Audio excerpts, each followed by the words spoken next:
recording now, and then I'm gonna go live soon. Once you see the live, you can get started. All right, that sounds great. Live stream, got it.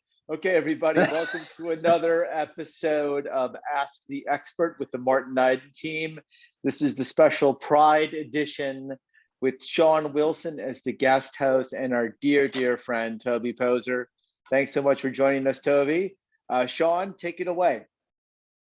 So welcome, Toby. I'm so excited and thank you very much for being a part of Ask an Expert. And I have to say, I host this show twice a year for Black History Month and Gay Pride Month. So thank you. Well, 3 times. And Mother's Day, I did Marty's mom.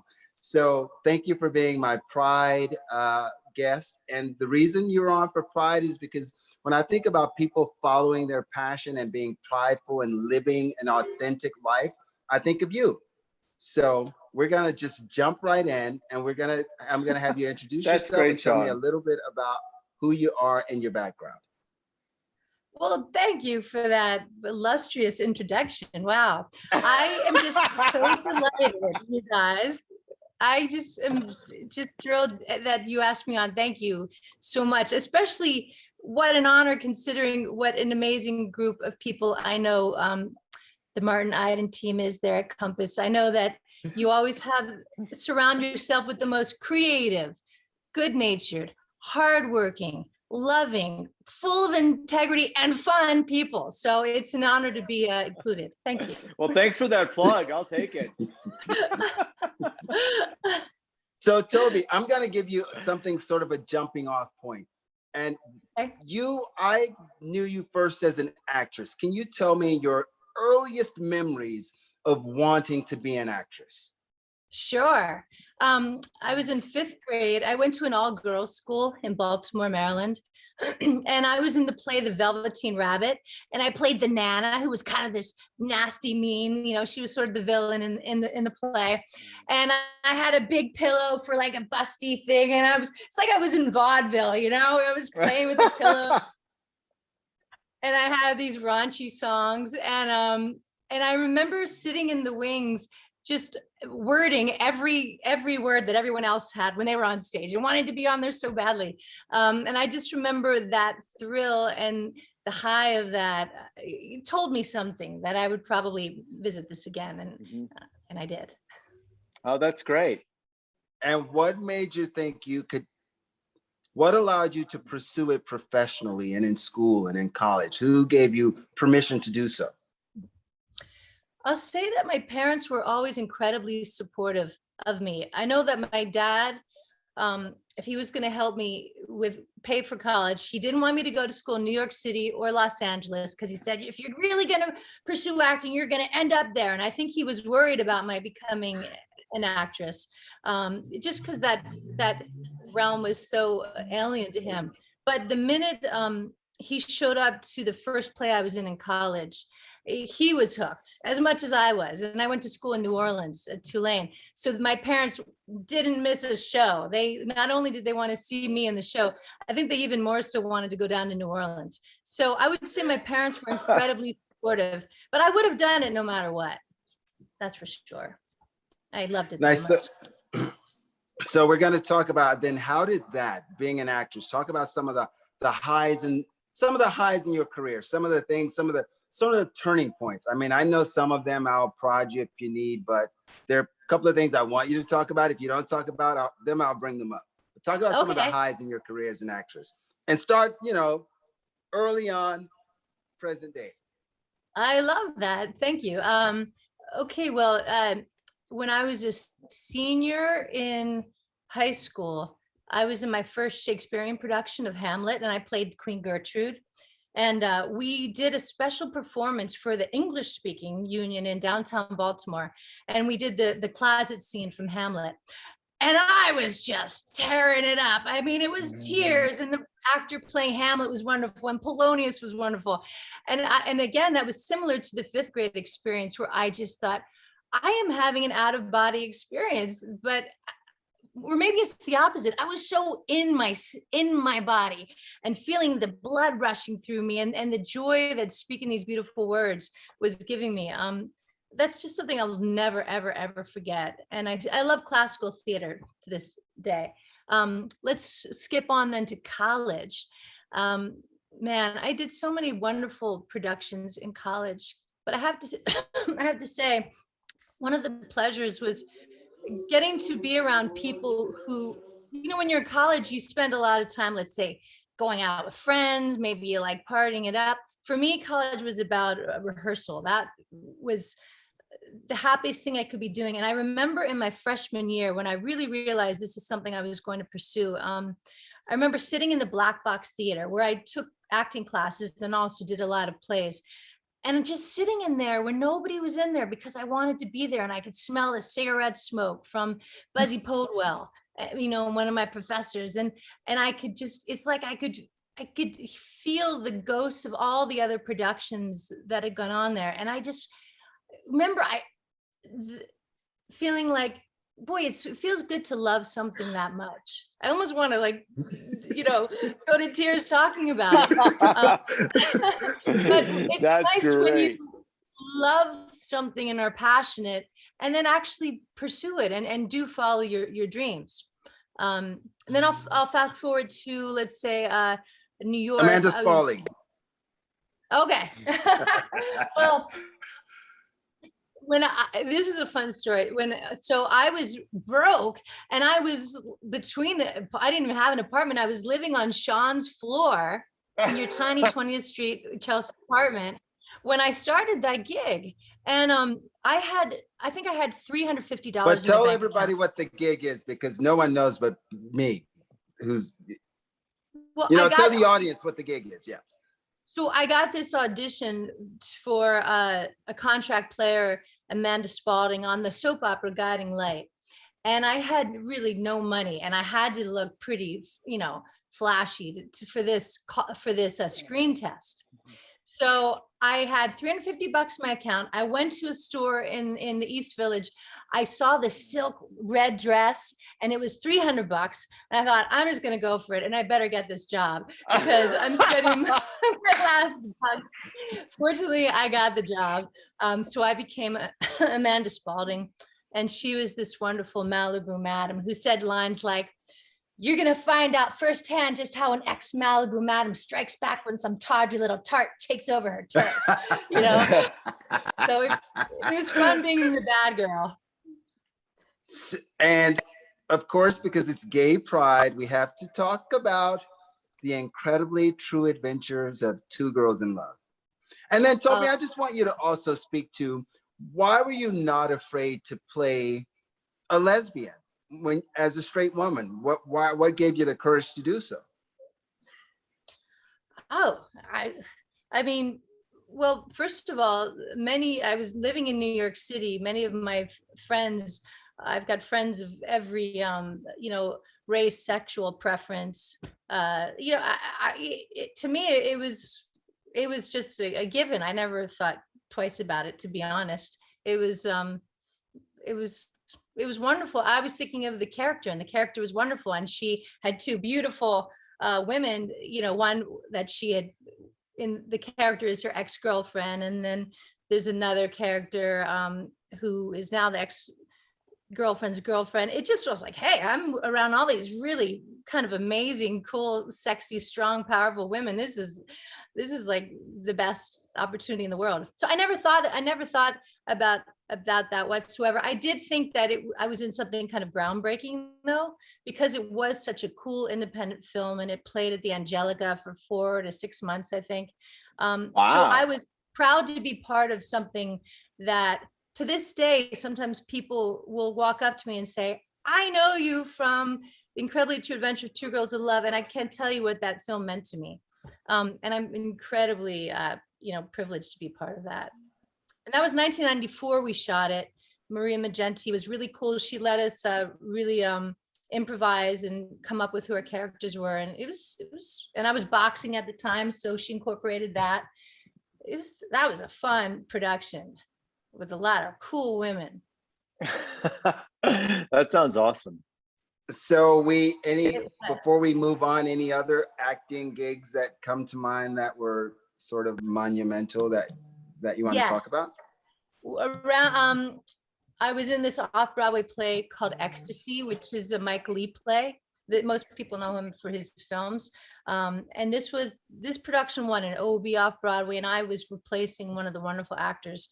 And that was just a cool, raw, gritty production. I think I had to smoke a pack of cigarettes during the whole production, and I had to learn a Birmingham, England accent, and that was just thrilling as all hell. So that really stands out.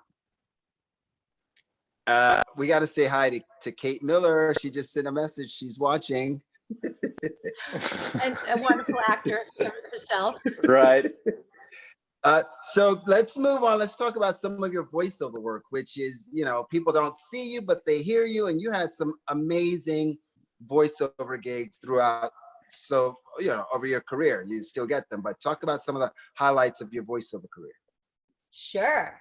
And I'm thinking of, and remember the Yahoo one? That was really fantastic. That was a cool one. Yeah. I was lucky to have a long voiceover career that's really started to kick into gear, I guess, the late 90s.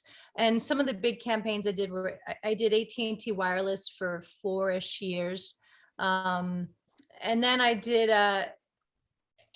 the progressive commercials. Even before the iconic ones with Flo came on, I did several campaigns for the progressive, and those, so for years, many years I did that. I did a lot of really, really cool things. Yahoo. I was lucky to do a lot of different kinds, and I love that kind of work. I really love voice work. And what is the passion in that work? What is the, like you talked about the theater so passionately. What is voiceover in that same way? I love sound. I don't have the talent yet to write lots of songs. I wrote one for our film, so I'll say, but I'm making my way with that through my husband and family. But for great musicians. But I love sound, and for me, voiceover work is a way of using that instrument. It's not song, but there's cadence, there's character, rhythm. It's fun using sound to tell a story, or even for commercial, just to convey anything. And it's fun sitting in a booth, and I tend to love the engineers, and it's a fun career. So let's talk about what you're most known for at this moment, and those are your films. So how did the very first one come about? And tell us about Rumblefish. And that was what, 2000? 2010, we started Can making can I just interrupt for a second? Can you tell us a little bit first, Toby, like a little bit of how you and your husband, John, the whole concept behind your films, how you guys, write it, produce it, star in it, edit it, Sure. everything, do the soundtrack, and your kids. I think that's such an amazing, unique concept. Thank you. We it's really cool that what we've found a way of becoming, basically our art and our lives are this one beautiful symbiosis at this point. Just one feeds the other. So we have a production company, Wonder Wheel Productions, and we've made 6 feature films. And we started with the first one in 2010. I wasn't getting much acting work. We were living in LA, and John kept kind of goading me to write my own script. So I did, and then we just set out. We bought an old RV, and John, my husband, and I, and our kids, who were 6 and 11 at the time, Zelda was 6, Lulu was 11. We set out on the road. We not only were living life, but we were learning the ropes of making a film while on the road. And we made this film, Rumble Strips. And there was something wonderful about not knowing anything really. I mean, I knew from being on other people's sets, from acting in films and TV and such, but it's wonderful when you don't have rules and you're just following your heart. because it's amazing what you can do. You're not, there aren't, the rules aren't obscuring your creativity. And that's what it was like. And so we just, since then we were hooked, and then we made another. So what we do is we all act in the film. If we're not acting, we're shooting it. We all know how to run the cameras. John and I have directed all of them until the last one where Zelda, the last two, Zelda is also co-directing.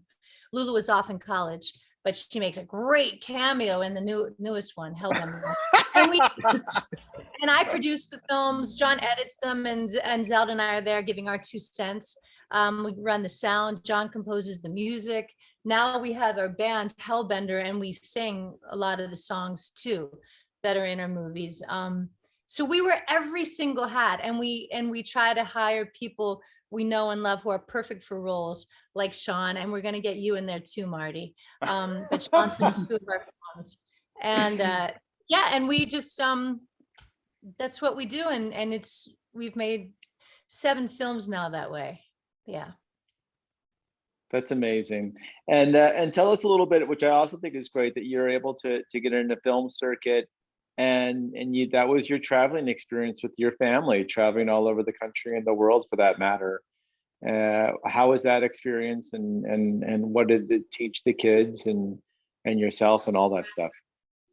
Oh man, that's like the coolest part of it, is when you can live together and create together and learn together. And because of the films have done pretty well, we've been able to go to various festivals around the world. And so that's just part of it. Like we throw ourselves into making the film, and then when it's done, if it's good and it gets into the festivals, then we go to all the festivals. And it's been a great education for the kids and John and me alike. It is just, I feel incredibly lucky to have been able to do this, and to still have 1 more year too of it with Zelda. That's oh my great. goodness, yeah. So what do you think will happen when Zelda's out and it's just the 2 of you? Will you make a film about just the 2 the 2 of It's you? such a good question. We talk about it all the time. Yeah. And we'll continue doing what we always do, and maybe the kids will make cameos, or if we can get them in at some point, or we'll travel to them. But yeah, no, I think we'll probably veer towards doing stuff that's very oriented toward 2 adult people like John and me. Yeah, we have some fun ideas. So Toby, what advice do you have for people if you were, what I'm asking you to give people advice, children, adults, just about living their passion? Like what advice do you have for people who want to be like yourself? They want to truly live their passion. I have 2 bits of advice. The first is not to really listen to people who tell you you can't do it. I think it's easy to be swayed in any direction. Like if people encourage you, I think you're going to have an easier time going that direction. If they discourage you, you might have an easy time going in that direction. And that's the direction you don't want to go in. I mean, when we started, some people said, if we said, we want to make a budget for no money, and they said, well, you can't. And so we said, okay, that means we're going to, and we did, and we still do. And I think you learn along the way. So anything that someone says you can't do, if you really want to do it and you love it, you just do it. And you turn, a deaf ear to those people, and you prove to yourself before anyone else that they could do it. And anyway, why do you have to prove something to someone else anyway? It's your life. You're the one who has everything to gain. So I would say don't listen to the naysayers, and just, if you're afraid of failing, consider that an education. We learn from every film we do, and that's why each one I think gets better than the last, because there's some things we don't succeed at as well as we'd like to do. And then we learn, and then we get better. And the other bit of advice is surround yourself with people who do support you and love you and are fun to work with, whether it's your family, like we work together well together, so we work together. And if if you're going to be like most other films and hire lots of people, I'd say hire people who, I'm sure like with your team, who have the same integrity and caliber of passion and work ethics. And then it's just going to be fun, because if you're not having fun, like, why do it? So those are my bits of advice. Nice. Uh-huh. So I That's just want to great. add something, just because I knew I wanted to be in an Addams Family film, and I was like, how am I going to be in this film? And then Zelda was directing a short with Noble, and I played Noble's dad, but Toby, that was my moment. I was like, this is my moment to audition for them. So I'm like, if you do good in Zelda's film, you have a shot. But I swear to God, Toby, that day working with Zelda, I found my voice as an actor. I found my quiet place, like just to sit and be, and don't try to do anything, but just sit and be. And I found that day working with Zelda. And it's something I carried through to this very day, how to just sit. And I mean, I learned that day. That was a turning point for me. Oh, that's beautiful. I can't wait to tell her that. Well, I think you passed the audition. and Marty was excellent in that too. I mean, that was a wonderful and Noble. Oh, It what was a sweet very kid. nice What a moment in great- time. It was really a great day. All right, so how much time do we have left, Martin? You got like 8 minutes, 10 minutes. All right, so Toby, let's talk about some of the films, what they are. Okay. Let's go in the order in which they occurred. Rumble Mhm. Strips, the first one, the year. 2000, 2010, 11, we made that. Yeah. And you made that, and just sort of talk about how that story came about. You want to get on the road with your family. Yeah. Yep. And it's Yeah, we about got the RV, we hit the road, we started shooting. It's a beautiful film. It's shot all over the country. Desert, the ocean, the mountains, and the kids were so little, and we were very young too. So that, even though we didn't really know what we were doing, it didn't matter, because I think the heart of that film is really apparent, and it did quite well in the festivals. And it's about a mother who takes off with her children while she's awaiting sentencing for growing marijuana before it was legal.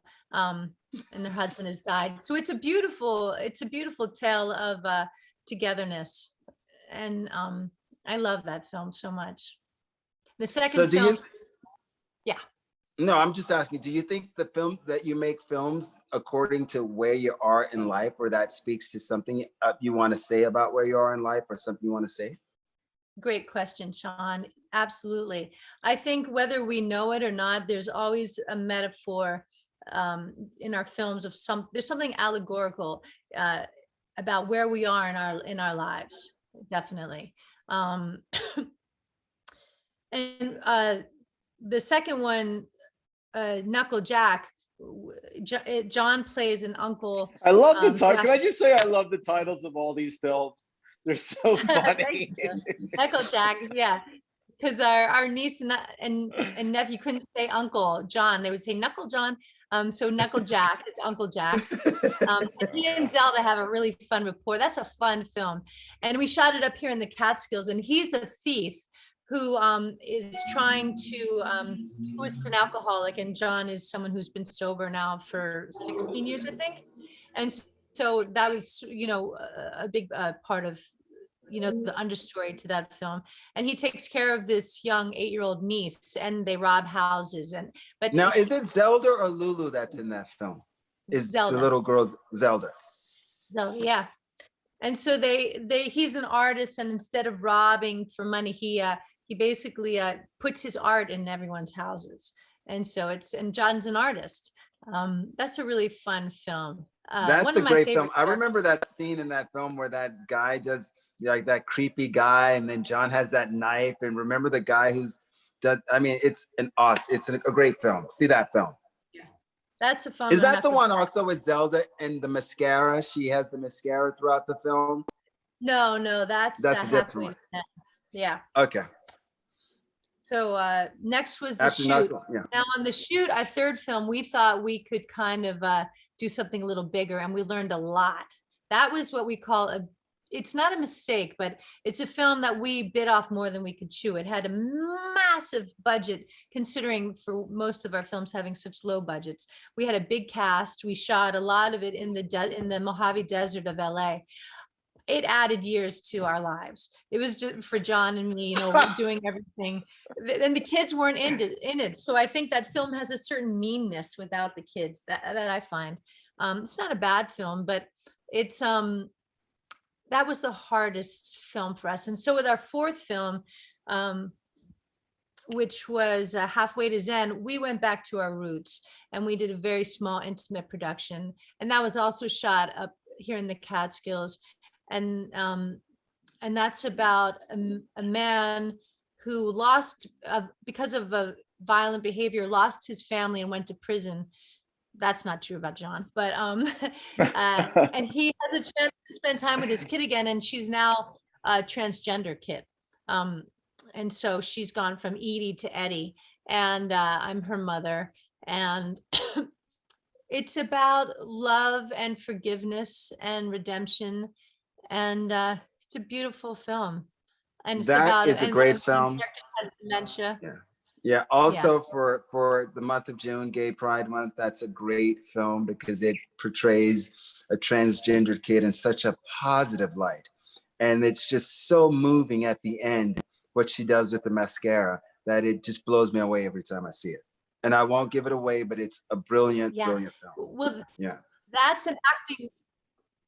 That's a device that I got from acting school, Sean, which maybe you'll remember from acting school. We would always have to do private moments. And so I try to put private moments in any of our films. It's my favorite device as a director to sneak into a film. What you see people do in their private moments is nice. Powerful. And so what this character does is you think she's going to put on the mascara. You can't tell. They got to watch. We have just a few more minutes left, Sean. Okay. So I'll just jump, and then our fifth, and then we stepped into the horror genre, and we made The Deeper You Dig. And Sean has a wonderful role in that as a mystic, Dell. And that film was just a big delight because the horror scene is very accepting. You can be really creative. It's what we've now made our next film, Hellbender, is also a supernatural horror film. And so we're kind of, and we love the horror scene. And it's been easier to sell our films too. We actually are making money, to live from being horror filmmakers now. Nice. It's a good, right? That's amazing. That's super, super amazing. Well, is that it, Marty? We're out of time. Yeah, well, if there's we have 2 minutes. So if there's one or two questions you want to ask Toby, or if Toby, all right, well, Toby, I will let you give the ending of that movie away because it's such a beautiful moment if you want to, and it's about a transgendered kid, and it's Gay Pride Month, so take it away. Okay. All right. So Eddie, 11-year-old transgender boy. She's having her moment in the bathroom, and she takes her mom's mascara, and you think she's going to put it on her eye, but instead she draws a mustache with the mascara, and then she smiles and she's like, that's who I am, closes the door. It's a beautiful, I'm glad you noticed that moment. It's one of my favorites. Yeah. It's brilliant. Just beautiful. All right, Toby. Well, what last thoughts, comments? We're wrapping it up. You have 30 seconds to talk about, to share with people, and to encourage people to live their passion and create dreams for themselves. I think you should follow your heart and do what makes you happy. And if it takes a long time to get there, at least you're going to be happy taking those steps. And I would say all of you are creative people too. And I love what you do, that you take something like homes, which we live in and breathe in and sleep in, and you make it a creative, beautiful process. And so I think we're all part of the same family. Oh, that's so nice, Toby. It's always so great to talk to you. We love your energy. We love the whole follow your passion, and things come together, and your family really has a special place in ours. So thank you so much. Oh, thank you, Toby. Thank you all. Thank you so much. Don't hang up. We're going to sign off. Yeah. All right, everybody. So thanks again for stopping by for Ask the Expert series with the Martin Eiden team with Toby Poser and special guest host Sean Wilson. We'll see you next time. Take care. Yay.